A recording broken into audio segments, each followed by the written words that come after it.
सब तेरा ही किया धरा तो है निकी, सो तुझे ही भुगतना भी पड़ेगा। अर्पिता ने रुखाई से कहकर फोन रख दिया।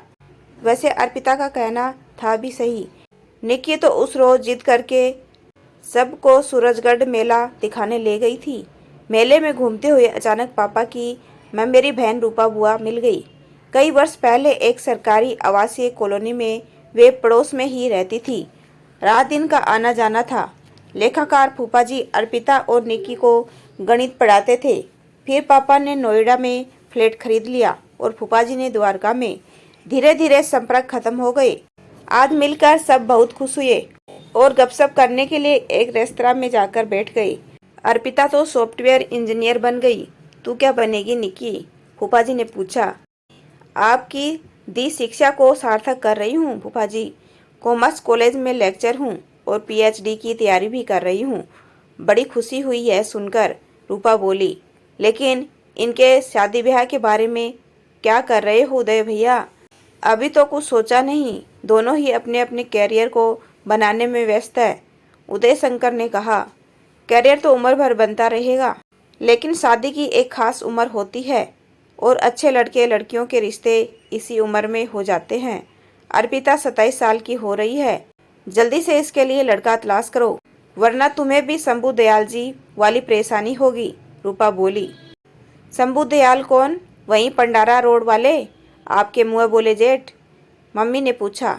कहाँ है वे आजकल? उनका बेटा ओमी रामजस कॉलेज में व्याख्याता है ना, कॉलेज के पास ही राजेंद्र नगर में रहते हैं, रूपा बोली। और उनकी परेशानी क्या है? उदय शंकर ने पूछा। लड़कियों की शादी को लेकर परेशान होंगे, मम्मी बोली। 4 लड़कियां थी ना उनकी। लड़कियां तो सब ब्याही गई अनीता भाभी, रूपा ऊँ सांस लेकर बोली। बहनों को ब्याहने और डिग्रियां लेने के चक्कर में ओमी कंवारा रह गया।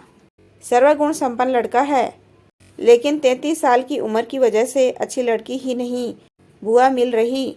बहुत परेशान है सब। तो आप सबकी परेशानी हल कर दो न रूपा बुआ, निकी ने चुटकी ली। 27 साल की अर्पिता दीदी और 33 के ओमी भाई की शादी करवा कर।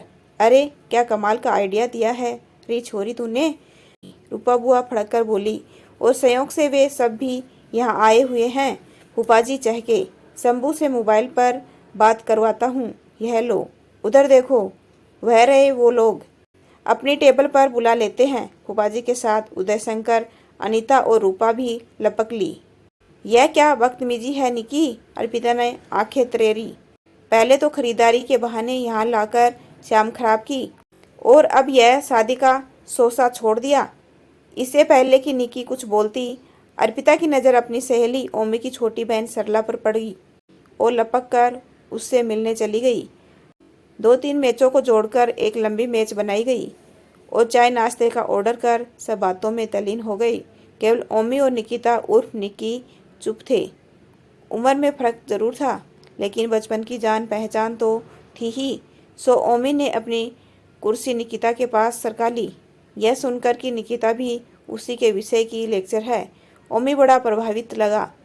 उसने बातों बातों में यह बताया कि वह अगले दिन लंदन स्कूल ऑफ इकोनॉमिक्स में हो रहे सेमिनार में भाग लेने जा रहा है।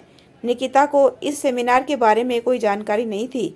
ओमी ने उसे उन वेबसाइटों के बारे में बताया जिन पर इस तरह की जानकारियां मिलती थी और ज्ञान को अपडेट किया जा सकता था।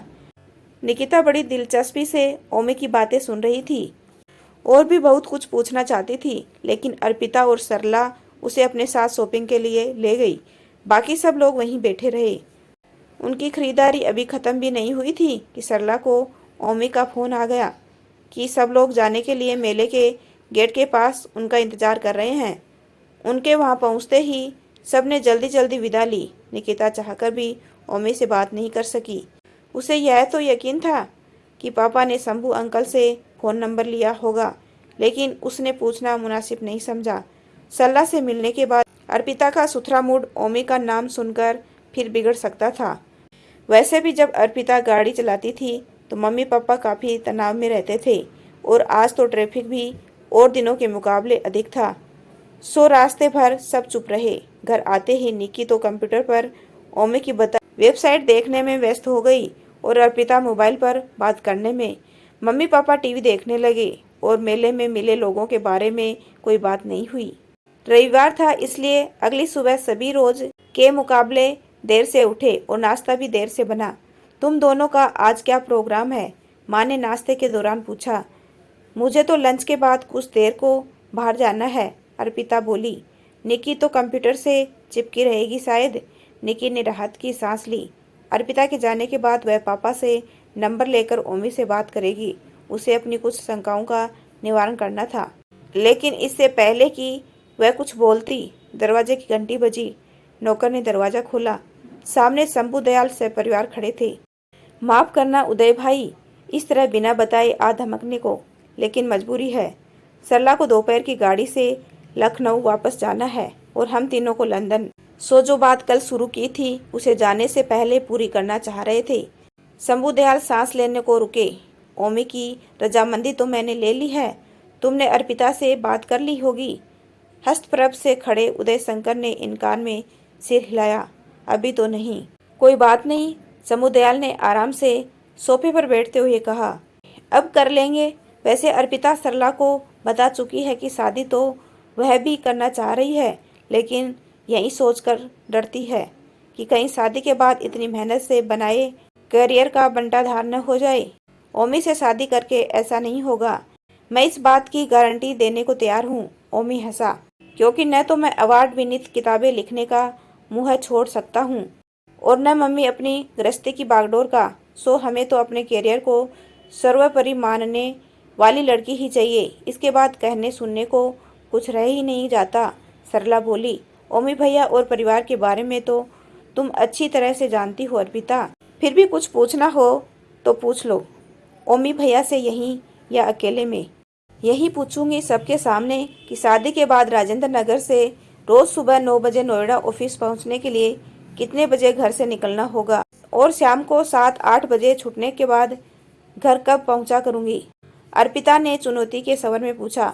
सवाल तो वाजिब है, लेकिन उसके जवाब में उलझने के बजाय मैं यह बताना चाहूँगा कि लंदन से लौटने के बाद मैं यह नौकरी छोड़ रहा हूँ। ओमी ने गंभीर स्वर में कहा। मुझे नोएडा में एक अंतर्राष्ट्रीय संस्थान में बेहतर नौकरी मिल चुकी है और मेरे पास 3 महीने का ज्वाइनिंग टाइम है। मैं अपनी अर्जित छुट्टियों का सदुपयोग माँ पापा को लंदन दिखाने में करना चाहता हूँ। सो लौटने के बाद रामजस कॉलेज की नौकरी छोड़ूंगा। और कोई शंका तो नहीं रही अब? शंभू दयाल ने सबकी ओर देखा। सो समय व्यर्थ मत करो सुभद्रा, पकड़ाओ बहू को सगुन और पक्का करो रिश्ता।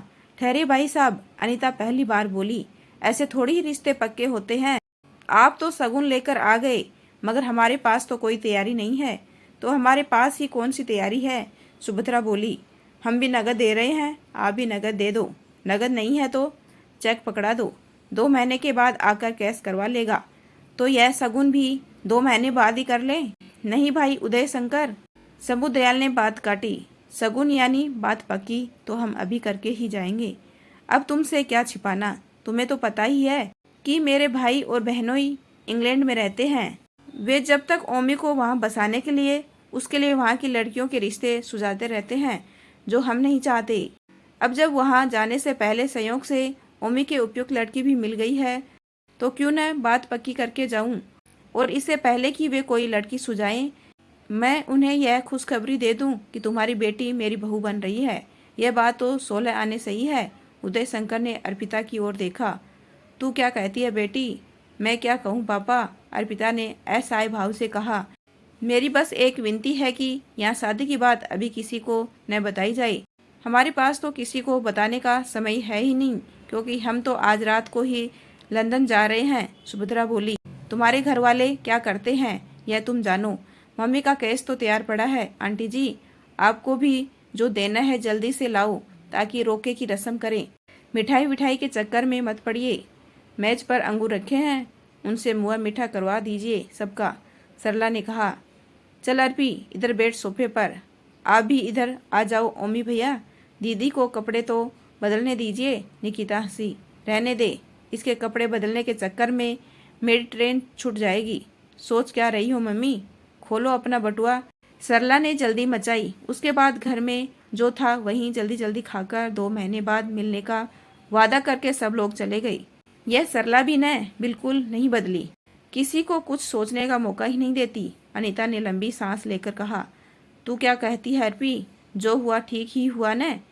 यह मैं कैसे कह सकती हूँ मम्मी, क्योंकि मैं इस परिवार में किसी को इतना नहीं जानती कि उन्हें नकार या स्वीकार कर सकूं। अर्पिता के स्वर में तलखी थी।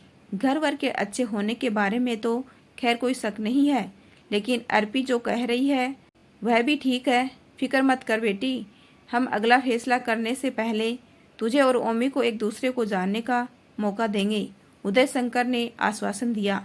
और इस दौरान हम इस बारे में कोई बात नहीं करेंगे, अर्पिता ने धीरे से कहा। लंच के बाद अर्पिता को बाहर जाते देख अनीता ने संकित स्वर में पूछा, कहाँ जा रही है? आपको बताया तो था मम्मी कि दोपहर को कुछ देर के लिए बाहर जाऊंगी, कहकर अर्पिता चली गई। और जब वह लौटकर आई तो बिल्कुल सामान्य लग रही थी। घर में जो फल थे मम्मी, वे तो आपके बिन बुलाए मेहमान खा गए, सो मैं फल ले आई हूँ, उसने लिफाफे मेज पर रखते हुए कहा। बड़ा अच्छा किया अर्पी, मैं सोच रही थी कि बाप बेटियों में से किससे कहूँ कि मुझे बाजार ले चलो। आपको बाजार जाना है तो अभी चलिए। तू भी चल निकी, कल जो कपड़े लाए हैं वे टेलर को भी तो देने हैं। इसके बाद जीवन पुरानी गति से चलने लगा। केवल पति पत्नी अकेले में कितना और क्या खर्च करेंगे, इस पर बातचीत करते थे। शंभुदयाल के परिवार के लौटने से कुछ सप्ताह पहले एक शाम अर्पिता अपनी सहकर्मी प्रणय के साथ आई। प्रणय अकेला रहता था, सो अक्सर अनीता उसे खाने पर बुला लिया करती थी। उदय शंकर को भी उसके साथ शतरंज खेलना पसंद था। पापा आ गए हैं मम्मी? अर्पिता ने उतावली से पूछा। हाँ, अपनी स्टडी में है, बुलाती हूँ। नहीं मम्मी, हम सब वहीं चलते हैं। निकी आ गई हो तो उसे भी बुला लीजिए, मुझे आप सबको कुछ बताना है, अर्पिता ने पापा के कमरे में जाते हुए कहा। ऐसा क्या है जो उनके कमरे में ही बताएगी? यदि आपको मेरा छोटा सा प्रयास अच्छा लगा हो तो चैनल को लाइक, शेयर एंड सब्सक्राइब कीजिए। आपका अपना कीमती समय देने के लिए दिल से धन्यवाद।